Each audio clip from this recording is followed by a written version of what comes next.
Baik, selamat sejahtera kepada guru-guru sekalian. Okey, hari ini saya nak tunjukkan macam mana nak buat RPH terbeza menggunakan notebook LM. Okey, mari kita mulakan. Baik, saya nak tunjukkan macam mana nak hasilkan RPH terbeza berdasarkan pelajaran ini. Pelajaran dalam buku teks ini, subjek Bahasa Melayu tahun 6. Okey, pertama sekali, cikgu perlu masukkan prompt yang betul. Okey, saya akan tunjukkan macam mana nak masukkan prompt. Okey. Baik. Berdasarkan muka surat 53. Baik, kalau cikgu lihat sini, muka surat yang ditunjukkan dalam buku teks ialah 45. Tapi cikgu tak boleh pilih muka surat ini. Cikgu kena pilih muka surat yang ditunjukkan di bahagian atas. Muka surat yang ditunjukkan di bahagian atas 53. Ini yang betul. Okey, so kita masukkan muka surat 53 dalam buku teks yang dibuat naik, hasilkan satu RPH terbeza yang lengkap. Lepas tu kita kena bagi tahu maklumat kelas ini. Kelas ini ada 2 kumpulan. Okey, kumpulan 1 macam mana, kumpulan 2 macam mana. Kalau ada kumpulan 3, cikgu boleh masukkan kumpulan 3. Okey. Okey, sekejap.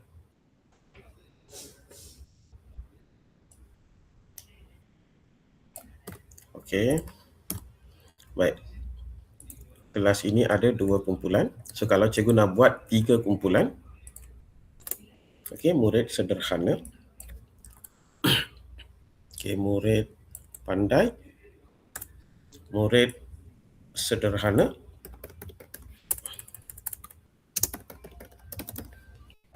dan kumpulan nombor 3, murid penguasaan terhad. Baik, selepas itu kita kena bagi tahu dia maklumat kelas. So maklumat kelas ialah tahun 6, tarikh cikgu bagi. Sebab apa kita kena bagi tarikh? Kalau cikgu tak bagi tarikh pun tak apa, tapi untuk kita nak refer balik, kita nak rujuk balik tarikh berapa, kita bagi, kita buat RPH apa, then cikgu boleh guna tarikh ni lah untuk kita refer balik sejarah RPH kita. Okay, masa 60 minit, kalau 30 minit cikgu letak 30 minit. Subjek Bahasa Melayu. Tajuk ni kita ambil ni. Kita ambil tajuk dalam muka surat ini. Okay, bahaya dawai kokot. Lepas tu kita paste dekat sini. Bahaya dawai kokot. Lepas tu SP dengan SK ini seperti biasa kita ambil dari sini. 2.3.2. So 2.3.2 SK 2.3. Okay, lepas itu arahan. Okay, objektif. Sediakan objektif secara berasingan untuk kumpulan 1, kumpulan 2 dan kumpulan 3. Okey, ikut format dalam video yang dimuat naik. Video ini kita sudah muat naik semalam. Okey, lepas tu set induksi sama untuk semua. Okey, aktiviti utama berasingan minimum 5 langkah. Kalau cikgu nak set 6 langkah, 7 langkah pun boleh.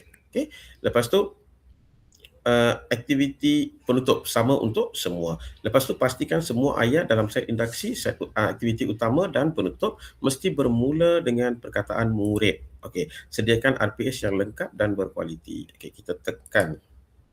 Okey, enter. Lepas tu kita lihat.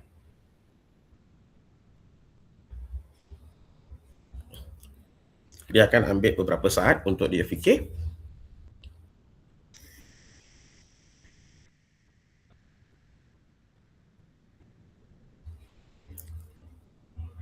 Okey, kita tunggu.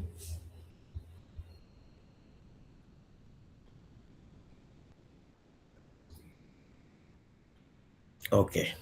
So berikut adalah RPH terbeza lengkap bagi subjek subjek Bahasa Melayu tahun 6 berdasarkan bahan muka surat 53 dalam buku teks bertajuk Bahaya Dawai Kokot. Okey, RPH lengkap. Tarikh dia sudah bagi, masa, tema berapa, unit berapa. So tema dengan unit tadi kita tak masuk, tapi dia automatik akan dia cari dalam sources yang kita upload. Okey. Baik, dalam buku teks ada.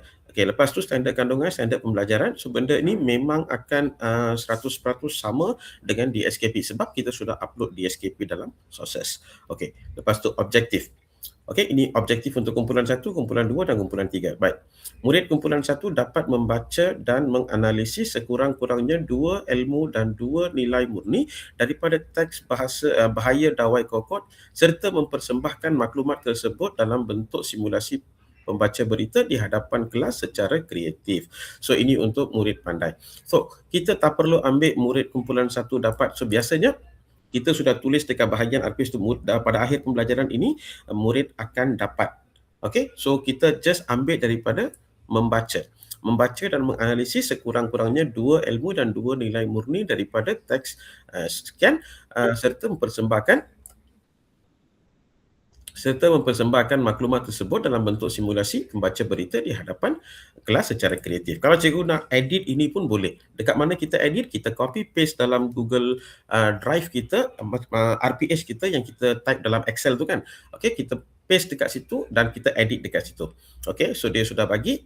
Dan kalau kita lihat ni, objektif ini adalah berdasarkan teknik SMART. Okey, apa yang perlu diukur, sasaran dan konteks.